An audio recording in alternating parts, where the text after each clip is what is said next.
Bad news? Oh, well, I didn't think so at the time. It's just my phone showing me what I did 3 years ago. I hate that.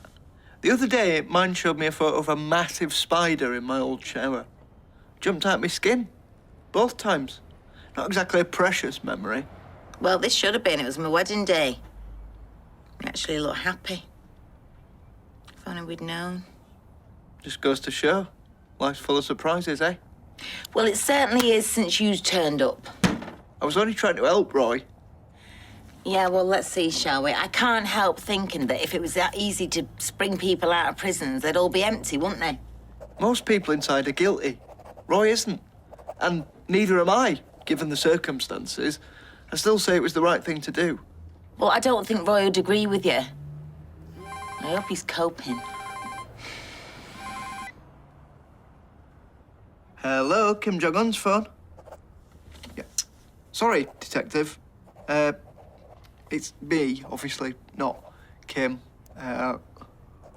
Yeah, of course. When? Today? Is it not something we can discuss over the... No. Okay. I'll see you in a bit. Swain. She wants to interview me again. Tell me anything at all about this person except that it wasn't Mr. Cropper? That's right. If it had been Roy, I'd have recognised him and remembered him, but I didn't, so it wasn't. It's not too hard to understand. But you said he threatened you. Yeah? Yet nothing about him registered, not his build, his clothes, his features. I was scared. I didn't want to make eye contact. I was thinking about getting away, not painting his portrait. Look, this is a murder investigation, a serious matter. I realise that. Well, I'm not entirely sure you do, or you won't be messing me around like this. I know you live with your Auntie Carla, and I know she happens to be a long-time friend of Roy Cropper. And? What's your point? Well, when you told Carla what you'd seen, why didn't she advise you to report it? I don't really remember. I'm not at all surprised. Perverting the course of justice is a criminal offence and most often carries a custodial sentence. So before you say anything else, I should reflect on that very carefully. Oh, she did put the bite on you. Yeah. Felt like Quint at the end of Jaws sliding down his deck. And she was at the bottom of the boat with her gob wide open, grinning. But you survived? Yeah, sort of. Do you mean sort of? Oh, she was relentless. She even mentioned you. Me? I think she was just trying to get in my head, but it was like she wouldn't back off unless I gave her something. Why don't I like the sound of where this is going? What did you tell her? Not much. Bobby. I told her that I saw a bloke in a balaclava and a dark coat with a fur-trimmed hood. That's all. That's all? You've just sent the entire police investigation down a blind alley. They won't find Roy down there. No, but they won't find anybody who actually did it either, will they? I panicked. Swain wasn't buying that I couldn't remember anything. Doesn't matter whether she was buying it or not, does it? She couldn't prove that you didn't see someone. I thought you were going to stick to the story. I did. Kind of. It's not like I told her I saw someone in a gold puffer with Adrian Childs' face on it. Adrian Childs? First name that popped into my head. Anyway, the point is there must be millions of dark coats with fur-trimmed hoods. So general, I might as well have said nothing. So Roy's agreed I can visit him this afternoon. Oh, that's wonderful. Wonderful. Buck him up no end to see a friendly face. Is that why you didn't go? The only place, eh? The only place that I want to see Roy is back behind that counter where he belongs. Amen to that. Ridiculous that they're still holding him. Well, hopefully not for much longer. Not now I've changed my statement to the police. You are? You've changed your statement? Yeah. I've been racking my brains. Which generally doesn't take long. Anyway, I saw a fella running away from Lauren's flat. He was wearing a balaclava and he had a dark coat with a fur-trimmed hood, so I told the police, obviously. Well, that doesn't really narrow things down. Well, it narrows it down enough for maybe get Roy out on bail. So why didn't you tell the coppers this before? Yeah, I was scared. He was a big bloke. said he'd kill Lauren if I told anyone anything. Which is probably why we should keep this between ourselves, you know. Let the police get to the top and bottom of it. Oh, no. You again? We'd like you to come down to the station, Mr. Osborne. What for? Good question. Has Max Turner been shooting his mouth off again? No. But there has been a development in the Lauren Bolton investigation.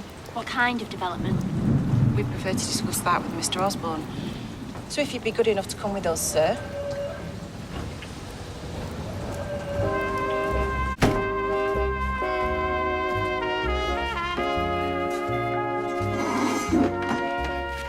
So let me get this straight. This is about an old coat. Mr. Osborne matched the description of a masked male seen fleeing Lauren Bolton's flat on the day of her disappearance. The assailant wore a dark coat with a fur-trimmed hood. And I used to have a dark coat with a fur-trimmed hood. Can you confirm you donated a black Parker-style coat to the Gregory Pope Foundation charity shop on Weatherfield Precinct? Yes, I did.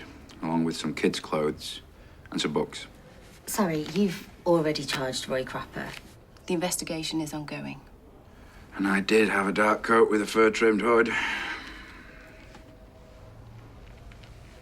Sorry, didn't mean that to sound so flippant. I do get why you're investigating this. Can you confirm exactly how long you tutored Lauren Bolton? Started in October last year, so going on 5 months. And that was once a week? Yeah, once a week. Once a week for 5 months, so around 20 sessions? Yeah. I mean, I'd have to check to be sure, but How long were these sessions? about an hour. I know, it sounds like a lot. For free tuition? But I was already teaching the GCSE syllabus at the STC, so honestly, it wasn't like it was much extra work. Last time we talked, you mentioned you transferred some money to Lauren. So she could register for her GCSEs. Do you remember the amount? About 100.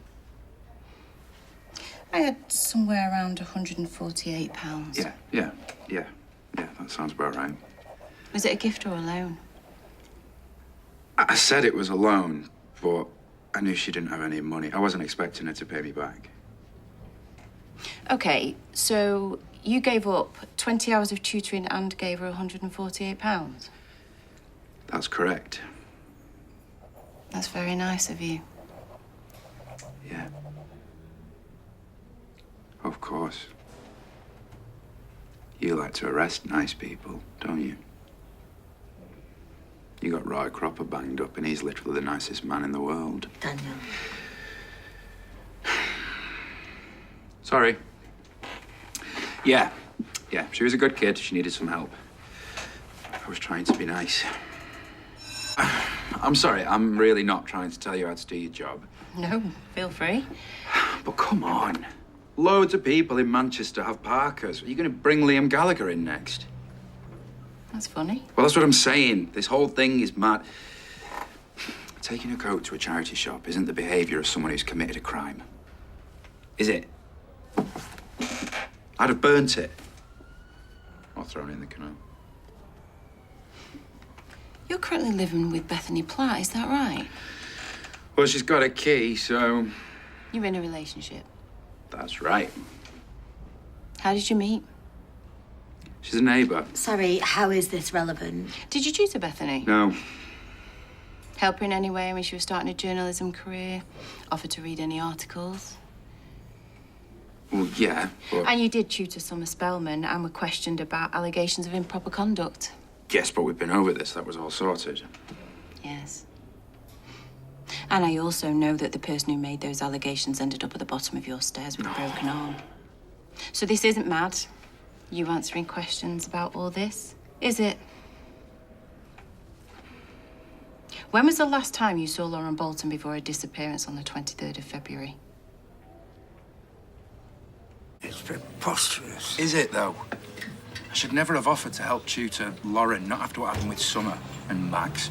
You were being kind. Yeah, but all kindness is viewed with suspicion now. No, I shouldn't have got involved. Are you talking about Lauren's case? Took me back in for questioning. Again, Because I'd given a black coat to a charity shop that met the description of one seen by someone leaving the flat. They took you in because you had a similar coat. They even knew that I'd offered to proofread your articles from right back when you first started. Why does that matter? I don't know. Somebody else I helped out. Someone younger than me. And blonde. This is ridiculous. Is it, though? Because that could be an MO to them. He's right, it is ridiculous. And the more they investigate, the more they'll see that. You'd hope so. Then I bet you said that to Roy, too, didn't you? So, we're in agreement then. It's the wrong thing to do. You think? But you've got to remember, I only did it to help Lauren and Roy. Well, no, in fairness, you did this to keep them searching for who did it. Helping Roy was completely incidental. Now he's splitting hairs. Whatever reason you did this, Bobby, it was stupid. It's wrong.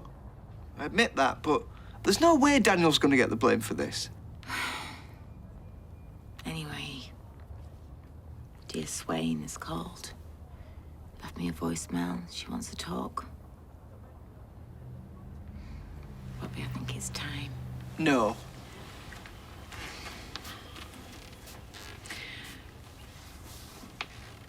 Roy is in prison, okay? And we can't let Daniel... And that's where I'll end up if you tell him. Maybe that's what I deserve, but I still think this could help Roy. No, it can't.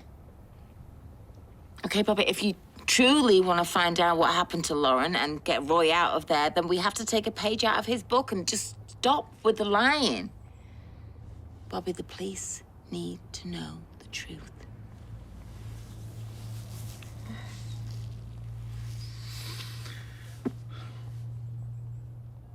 Okay.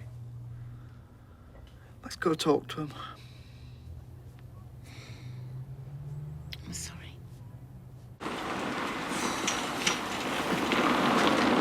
Hey! I thought you'd be back ages ago. There was no cab, so I had to walk flipping miles to a Toronto stop. Why didn't you call me? Nina, what's wrong? He didn't see me. He refused to leave his cell. What? Why would he do that? Is he getting picked on or something? The prison officer I spoke to didn't seem to think so. Says he's just shut down, not socialising, barely even speaking to the prison staff. He just shuts himself away in his cell, apparently. Haven't they got, like, a psychiatrist or someone who could check on him? I don't think a quiet, well-behaved prisoner is exactly priority. He might just be keeping his head down. But why wouldn't you want to see me? Don't worry, I'll sort it. I'll get Dee Dee to look into it. Get a doctor or something. I was hoping to see you. Hey, have you heard? Roy's so messed up by all of this, he's refusing to leave his cell. Nina. Sorry to hear that. Yeah, of course you are. Nina, I'll sort this. Have you got a moment? I'd like to go over a couple of things. Yeah. Bobby, go and make sure Nina gets home all right. Okay. Okay.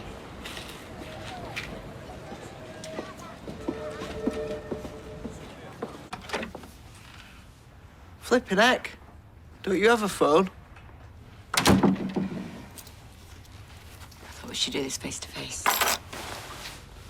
Did you tell him? No. No. No, I backed up your story. Well, you heard Nina. If Roy shuts down like this, it means something's seriously wrong. And you were right. I mean, this is highly unlikely to stick to Daniel. But even if it does, We stick to the story. even if it does, whatever happens, we look after Roy.